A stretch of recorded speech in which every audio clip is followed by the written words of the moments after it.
Good morning everybody. आज हम लोग हिंदी साहित्य से संबंधित कुछ महत्वपूर्ण विषयों के बारे में अध्ययन करेंगे।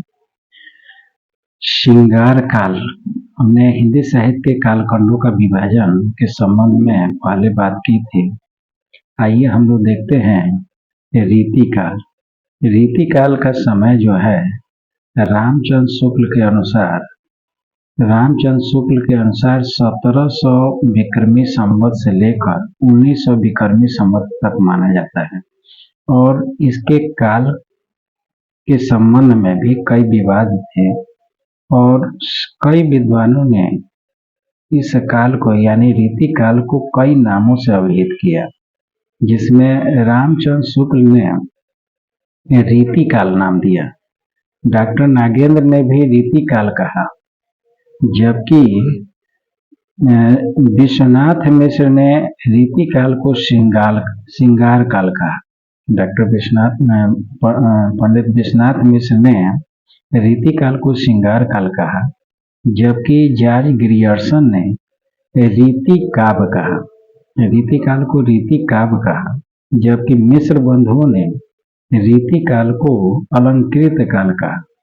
रीति काल को अलंकृत काल कहा, जबकि रामाशंकर रसाल ने इसे कला काल कहा। तो इस तरह हम लोग देखते हैं कि विभिन्न विद्वानों की राय जो है रीति काल को लेकर अलग अलग है, जिसमें रामचंद्र शुक्ल ने रीति काल को रीति काल कहा और डॉक्टर नागेंद्र भी रीति काल को रीति काल कहा, जबकि विश्वनाथ मिश्र श्रृंगार काल कहते हैं, जबकि जॉर्ज ग्रियर्सन रीति काव्य कहते हैं, जबकि मिश्र बंधु रीति काल को अलंकृत काल कहते हैं, जबकि रामाशंकर रसाल इसको कला काल के नाम से जानते हैं।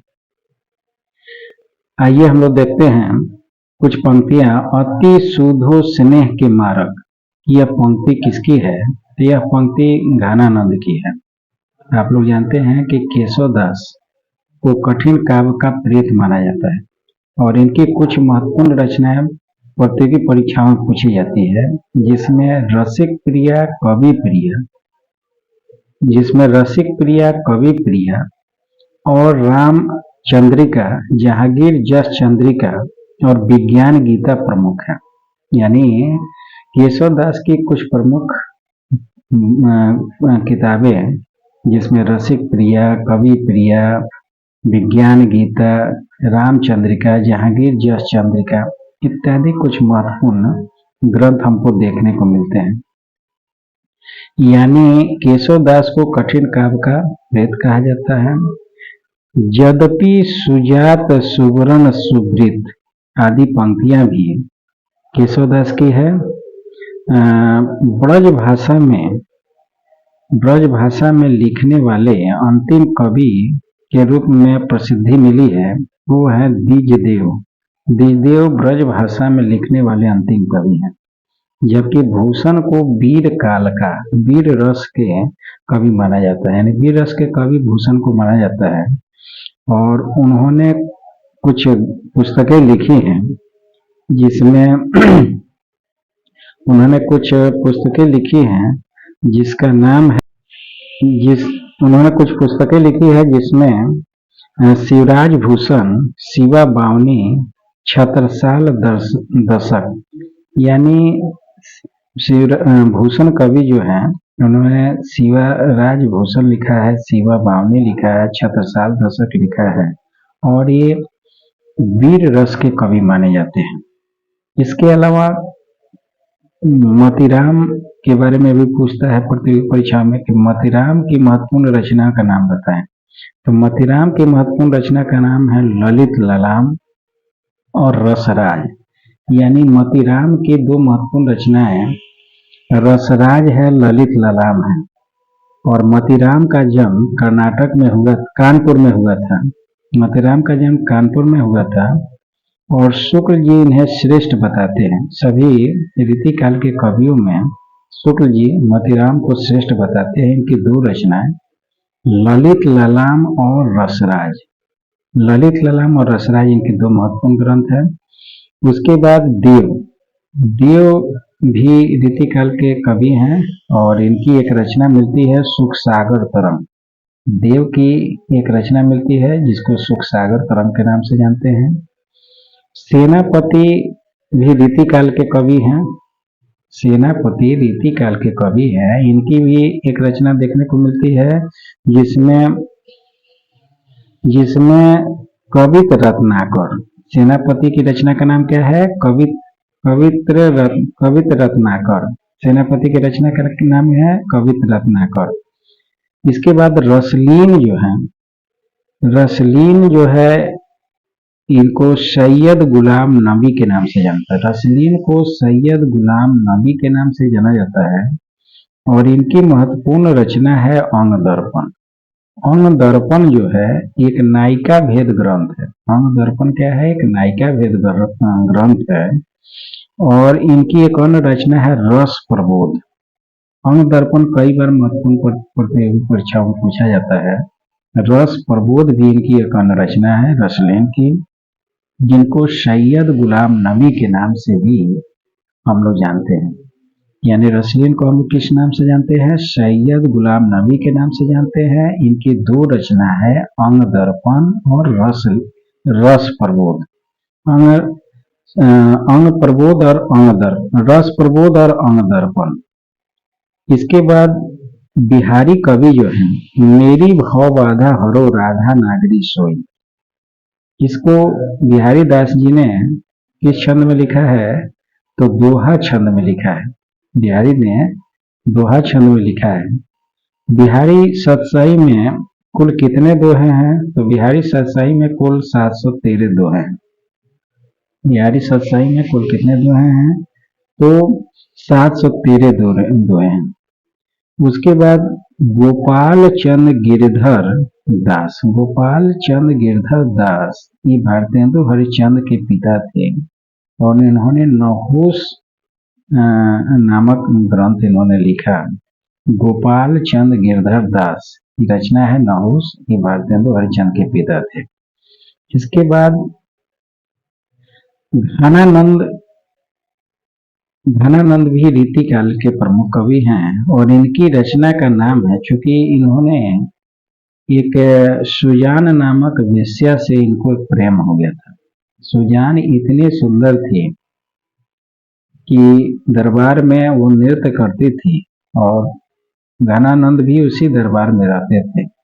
इस बात की भनक जब लगी तो इनको उस दरबार से निकाल दिया गया और इसी बीच सुजान भी किसी अन्य के साथ चली गई।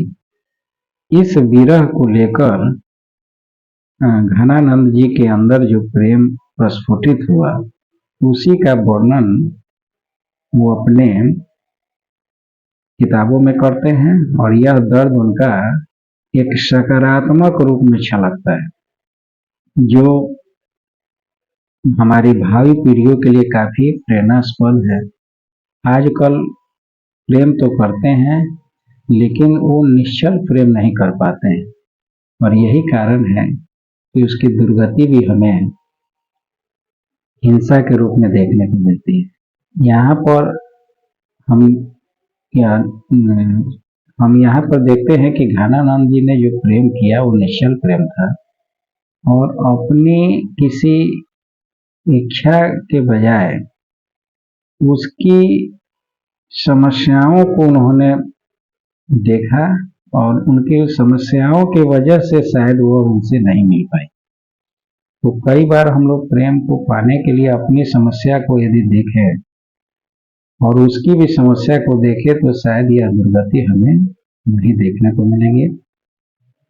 और यही कारण है कि घनानंद हिंदी साहित्य के उन कवियों की श्रेणी में पहुंच गए और इसलिए इनको प्रेम का कवि, प्रेम का पीर के नाम से भी जाना जाता है, जो इनकी रचनाओं में मिलती है। और इसने सुजान हित एक ग्रंथ भी लिखा उसी के नाम पर, और भी इन्होंने लिखा है इश्क लता भी लिखा। ये सारे ग्रंथ बिल्कुल उसी से मिलता जुलता है। इश्क लता भी है। उसके बाद बिछुड़ने पर जो इश्क करते थे इसलिए इश्क लता लिखा। सुजान से प्रेम करते थे, इसलिए सुजान के हित को देखते हुए लिखा कि उसकी शायद मजबूरी होगी, इसलिए वो हमसे नहीं मिल पाई, तो इसलिए सुजान हित लिखा। इसके अलावा उन्होंने विरह लीला लिखा, यानी उसे बिछोड़ने के बाद उन्होंने विरह लीला लिखा। उसके बाद रस केली बली, यानी जब वो उससे मिलते थे तो उनके मन में किस तरह के भाव उत्पन्न होते थे, ये चीज उन्होंने रस केली बेली के में बताया। यानी सारी रचना उनके इस प्रेम पर आधारित है और इसको याद करने में हमें कोई कठिनाई नहीं होगी। इसके बाद अमीय हलाहल मद भरी, ये किसकी रचना है, किसकी पंक्ति है? अमीय हलाहल मद भरी, रसलीन की रचना है। रसलीन की रचना क्या है? अमीय हलाहल मद भरे। चिंतामणि जो है ये भी रीतिकालीन कवि है और इनकी रचना का नाम है श्रृंगार मंजरी। श्रृंगार मंजरी जो है ब्रज भाषा में लिखा गया है, यानी चिंतामणि की एक रचना है श्रृंगार मंजरी, और एक अन्य रचना भी है कवि कल कल कल्पतरु, कवि कुल कल्पतरु। एक अन्य रचना भी देखने को हमें मिलती है, कवि कल कल्पतरु, कवि कुल कल्पतरु। इसके बाद देव की एक रचना है। देव जो है वो भी रीतिकालीन कवि हैं और इनकी एक रचना है, हाँ, चिंतामणि की रचना है श्रृंगार मंजरी और कवि कुल कल्पतरु, जो रचना हमको देखने को मिलती है। देव की भी कुछ रचना है जिसमें प्रेम चंद्रिका है, प्रेम चंद्रिका है, भाव विलास है, सुजान विनोद है। यानी सुजान विनोद, भाव विलास और प्रेम चंद्रिका, ये देव की रचना है। देव की रचना क्या है? तो प्रेम चंद्रिका, भाव विलास, सुजान विनोद। हित तरंगिणी किसकी रचना है? तो हित तरंगिणी कृपाराम की है। हित तरंगिणी किसकी रचना है? तो कृपाराम की है। पद्माकर जो है वो भी रीतिकालीन कवि है और इनकी रचना का नाम है प्रबोध पचासा। प्रबोध पचासा के लेखक कौन है? तो पद्माकर है। जगत विनोद के रचना का नाम रचनाकार कौन है? तो पद्माकर है। गंगा लहरी के रचनाकार कौन है? तो पद्माकर है। यानी पद्माकर की 3 रचना हमको देखने को मिलती है, गंगा लहरी है, प्रबोध पचासा है, जगत विनोद है। यानी जगत विनोद, प्रबोध पचासा, गंगा लहरी, ये पद्माकर की रचना है। जबकि बोधा भी एक रीतिकालीन कवि है और इनकी एक रचना है भिखारी दास। इनकी रचना बोधा की एक रचना है, बोधा की एक रचना है जिसको इश्क नामा के नाम से जानते हैं। इश्क नामा एक रचना है जिसके कवि हैं बोधा। बोधा की भी रचना का नाम क्या है? इश्क नामा। जबकि श्रृंगार निर्णय के रचनाकार हैं भिखारी दास। श्रृंगार निर्णय के रचनाकार के हैं तो भिखारी दास हैं, यानी भिखारी दास ने श्रृंगार निर्णय लिखा। ये काफी बार प्रतियोगी परीक्षा में पूछा जाता है, श्रृंगार निर्णय के रचनाकार कौन है? तो भिखारी दास है। उसके बाद अलंकृत काल किसको कहा? रीतिकाल को। तो अलंकृत काल मिश्र बंधु ने कहा। अलंकृत काल किसने कहा? तो मिश्र बंधु ने कहा। श्रृंगार काल किसने कहा रीतिकाल को? तो विश्वनाथ मिश्र ने कहा। कला काल किसको कहा? तो रमाशंकर रसाल ने कहा। अलंकृत काल किसने कहा? तो मिश्र बंधुओं ने कहा। श्रृंगार काल किसने कहा? तो विश्वनाथ मिश्र ने कहा। रीति काव्य किसने कहा? तो जॉर्ज ग्रियर्सन ने कहा। शुक्ल जी का भाषा पर अचूक अधिकार था। शुक्ल जी कहते हैं कि एक ऐसे कवि हैं घनानंद जिनकी भाषा पर अचूक अधिकार था। आइए हम लोग देखते हैं कुछ कवियों के कालखंड। सबसे पहले बिहारी हैं जो 15वीं शताब्दी में इनका जन्म हुआ। भूषण 16वीं में है और मतीराम आते हैं, उसके बाद देव आते हैं। यानी क्रम मिलाने के लिए आता है कि बिहारी, उसके बाद भूषण, उसके बाद मतीराम, उसके बाद देव। अगर 4 अन्य कवियों का क्रम मिलाने के लिए पूछता है कि केशव पहले हैं, चिंतामणि उसके बाद हैं, फिर देव आते हैं और फिर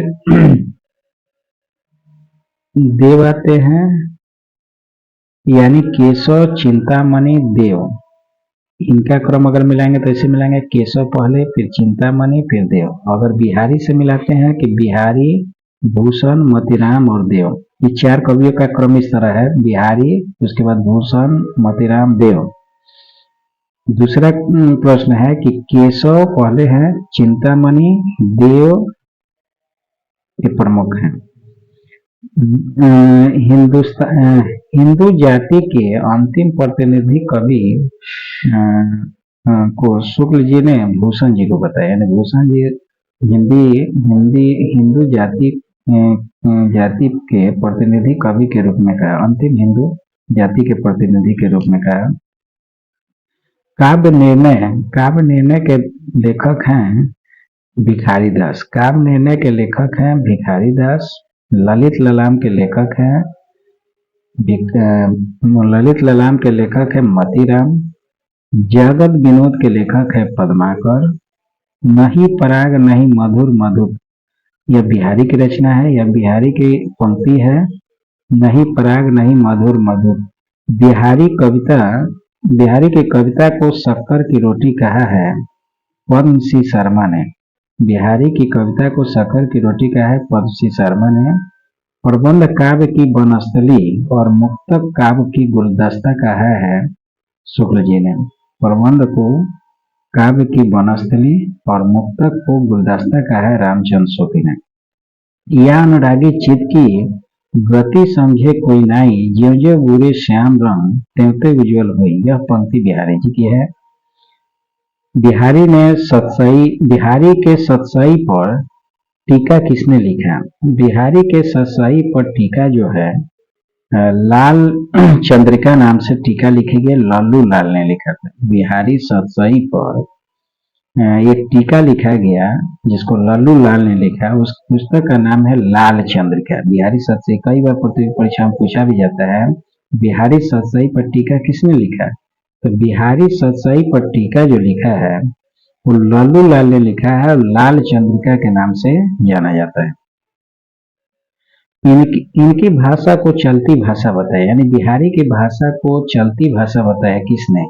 तो बिहारी की भाषा को चलती भाषा बताया है रामचंद्र शुक्ल ने।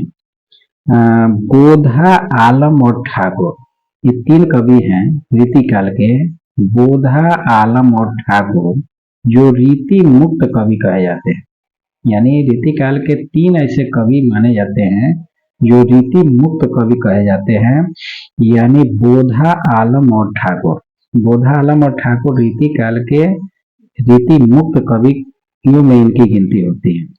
तुलसीदास द्वारा रचित रचना का नाम है रामचरितमानस, कवितावली, गीतावली, विनय पत्रिका। कवितावली, गीतावली, विनय पत्रिका और रामचरितमानस। रामचरितमानस अवधी भाषा में लिखा गया है, जबकि विनय पत्रिका जो है ब्रज भाषा में लिखा गया। यानी तुलसीदास की जो रचना है रामचरितमानस, जिसमें 7 कांड है और यह अवधी भाषा में लिखा गया है, और उनकी कवितावली है, गीतावली है, पार्वती मंगल है, राम लला नाचू है, उसके बाद विनय पत्रिका। तो विनय पत्रिका जो है वो ब्रज में है और रामचरितमानस अवधी भाषा में। सूरदास द्वारा लिखित 3 रचना सूर सागर है, साहित्य लहरी है, सूर सरावली है, यानी सूर सरावली, सूर सागर और साहित्य लहरी। ये 3 महत्वपूर्ण रचना जो है वो सूरदास की है। इस तरह हम लोगों ने देखा कि रीतिकाल से संबंधित कुछ भक्ति काल के कवियों को भी हम लोगों ने लास्ट में इसमें जोड़ दिया, लेकिन अधिकांश मैंने इस वीडियो में रीतिकाल के ही कवियों के बारे में चर्चा की, और रीतिकाल को रामचंद्र शुक्ल जी ने रीतिकाल कहा, और इसका समय उन्होंने 1700 विक्रमी संवत से लेकर 1900 विक्रमी संवत बताया। और इस काल को लेकर कई विद्वानों में मतभेद भी हुए, और रीतिकाल को उन्होंने कई अन्य नामों से अभिहित किया, जिसमें विश्वनाथ मिश्र द्वारा रीतिकाल को श्रृंगार काल और मिश्र बंधुओं ने रीति काल को अलंकृत काल और रामा शंकर रसाल ने रीति काल को काला काल के नाम से अभिहित किया। इस तरह से यह वीडियो आपको काफ़ी पसंद आई होगी और यही मेरा प्रयास भी है कि आप इसे सुने और बिल्कुल बातचीत शैली में मेरा कोई भी वीडियो रहता है जो विदाउट लिखित होता है, आप इसको सुनिए और अन्य वीडियो को भी सुनिए। जितना एक बार सुनने मात्र से आपको जितना लाभ हो सकता है, मेरा मानना है कि मुझसे भी अच्छे वीडियो आपको यूट्यूब पर मौजूद हैं, लेकिन वो बिल्कुल किताबी मोड में लिखा गया है, किताबी भाषा में है और किताबी भाषा में होने के कारण उसकी स्पीड और पंक्तियाँ इतनी आकर्षक बनाई गई है कि वो चीज़ें सारी बातें आप सुनते हैं तब तो अच्छा लगता है, लेकिन आप उसको सुनने के बाद देखिए कि आप उसमें से कितना गेन कर पाते हैं। और मेरा भी वीडियो है जो बिल्कुल टूटी फूटी स्थिति में है, उसमें कोई बनावट नहीं है, उसमें जो भी है बातचीत की शैली में बताया गया है और वो बातचीत शैली काफ़ी आपको अच्छी लगेगी। कब जब आप इसको सुनेंगे एक बार दो बार, निश्चित रूप से आपको कुछ लाभ होगा। धन्यवाद।